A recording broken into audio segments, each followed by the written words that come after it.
আজ আমি বানাবো চিকেন কিমা দিয়ে ঘুগনি। তো মটর আলু সিদ্ধ করে নিয়েছি। এদিকে রয়েছে চিকেন ম্যারিনেট করা, পেঁয়াজ কুচোনো, আদা রসুনের পেস্ট, এদিকে আছে দই জল দিয়ে ফেটিয়ে নিয়েছি, এখানে জিরে, গোটা গরম মশলা, শুকনো লঙ্কা, তেজপাতা, আর এদিকে রয়েছে কাসুরি মেথি, হলুদ, লঙ্কার গুঁড়ো, কাশ্মীরি লঙ্কার গুঁড়ো, গোলমরিচ গুঁড়ো, চিনি আর নুন। তো কড়াইতে আমি সর্ষের তেল গরম করে ফোড়নের জন্য যে জিরে, গোটা গরম মশলা, শুকনো লঙ্কা, তেজপাতা রেখেছিলাম, এটা দিয়ে দিলাম তেলের মধ্যে। এবার আমি কুচনো পেঁয়াজগুলোও দিয়ে দিলাম। পেঁয়াজগুলো হালকা ভাজা হয়ে এলে চিকেন যেটা ম্যারিনেট করে রাখা ছিল সেই চিকেনটা আমি এর মধ্যে দিয়ে দেব। দিয়ে বেশ খানিকক্ষণ নাড়াচাড়া করে একটু ভাজা ভাজা হয়ে এলে এর মধ্যে আমি দিয়ে দেব আদা রসুনের পেস্ট আর গুঁড়ো সমস্ত রকম মশলা। চিকেনটা ভাজা ভাজা হয়ে এসেছে। এবার আমি আদা রসুন আর শুকনো লঙ্কার পেস্টটা 2 চামচ এর মধ্যে দিয়ে দিলাম।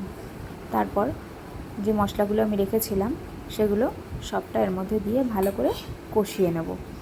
কষিয়ে নিয়ে আমি এর মধ্যে দিয়ে মশলাটা যাতে না ধরে যায় তার জন্য সামান্য একটুখানি জল দিয়ে দেব। মশলা দিয়ে চিকেনটা কষানো হয়ে গেছে। এবার আমি এর মধ্যে দিয়ে দেবো ফেটিয়ে রাখা টক দই। টক দইটা দিয়ে বেশ খানিকক্ষণ কষিয়ে নিয়ে আমি এর মধ্যে একটু দিয়ে দেবো টমেটো সস। টমেটো সসটা 2 চামচ মতো দেবো। এরপর আরও কিছুক্ষণ কষিয়ে নিয়ে এর মধ্যে আমি পরিমাণ মতো জল দিয়ে দেবো।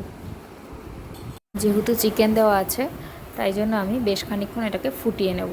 তো ঝোলটা ভালোভাবে ফুটে এলে তারপর আমি সিদ্ধ করে রাখা আলু আর মটরটা এর মধ্যে দিয়ে দেবো। মটরটা আমি আগের দিন রাতে ভিজিয়ে রেখেছিলাম, তো ভালোভাবে ভিজে গেছিলো, ওই জন্য মাত্র 3টে সিটি দিয়েছিলাম।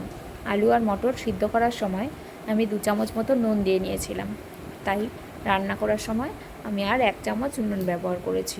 আপনারা আপনাদের স্বাদ মতো নুন দেবেন। আলু আর মটর মশলার সঙ্গে বেশ ভালোভাবে মিশে গেছে আর ঝোলটাও একদম কমে গেছে। তো আমি তাই জন্য গরম জল করে নিয়েছি, সেই গরম জলটা আমি এর মধ্যে দিয়ে দিলাম। তো এবার আমি 15 মিনিট মতো ফুটিয়ে নেব। ঝোল ফুটে গাঢ় হয়ে এসেছে আর কালারটাও দেখুন কত সুন্দর হয়েছে।